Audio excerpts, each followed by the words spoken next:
এই ছেলেটা নতুন বিয়ে করে তার বাড়িতে বউ নিয়ে আসে। তখন বউকে বাড়িটা দেখাইতেছে যে এটা আমার বাড়ি। তখন বউ বাড়িটাকে পুরো অবাক, কারণ বাড়িটা ছিল খুবই খোলামেলা। যখন বলতেছে বউকে তোমার কি বাড়িটা পছন্দ হয়েছে, তখন বউ মনোযোগ সহকারে বাড়িটা দেখে বলতেছে হ্যাঁ বাড়িটা পছন্দ হয়েছে। তখন দেখো তারা কিন্তু রুমের দিকে এগিয়ে যায়। যখনই তারা ঘরের মধ্যে যায় তখন কিন্তু ঘরের মধ্যে দেখতে পায় যে একটা ছোট জাল দিয়ে একটা চৌকি পাতা আছে। তখন স্বামী আর স্ত্রী কিন্তু এই খাটের মধ্যে বসে। তারপর দেখো না বলতেছে যে আমার খুব ঘুম পেয়েছে, আমি একটু ঘুমাই, বিশ্রাম করে নেই। তারপর দেখো সে কিন্তু ঘুমায় যায়। তারপর দেখো না তার বউ এসে কিন্তু তাকে দেখো পাগুলো টিপে দেয়। তার কিছুক্ষণ পর দেখো বউ কিন্তু একটু বাইরে চলে যায়। বাইরে যায় দেখে কিছু পোলাপান এসে কিন্তু তাকে সালাম করতেছে। তার কিছুক্ষণ পর দেখো না বউ যখন আশেপাশে ঝাড়ু দিতেছিল তখন দেখো এক মেয়ে কিন্তু আইসা কিন্তু বলতেছে তুমি নতুন বউ, তুমি এখানে বসো, আমি ঝাড়ু দেই। তখন দেখো বউ কিন্তু ওইখানে বসে যায়।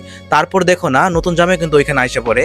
তারপর দেখো কি করে, তার কিছুক্ষণ পরে দেখো বউটা কিন্তু হুচুটকায় কিন্তু পড়ে যায়। তারপর দেখো পাওয়ার কিন্তু অনেক তার পাও কিন্তু অনেকটা ব্যথা পায়। তার কিছুক্ষণ পরে দেখো না স্বামী কিন্তু তাকে কোলে করে নিয়ে আইসা চোখের মধ্যে বসায়। ব্যথা পাওয়ার কারণে স্বামী কিন্তু তাকে রুমের দিকে নিয়ে যায়। তারপরে দেখো না তার পাটা কিন্তু জুতোটা খুলে তার পায়ের মধ্যে একটি কাপড় দিয়ে সুন্দর করে বেঁধে দেয়। তারপর বলতেছে তোমাকে তো অনেক কষ্ট দিলাম, তুমি কি করবে আর। সত্যি বলতে ভিডিওটা খুবই ভালো লাগছে আমার। ভিডিওটা আপনার যদি ভালো লাগে থাকে তাহলে ভিডিওটা শেয়ার করে সকলকে দেখার সুযোগ করে দেন।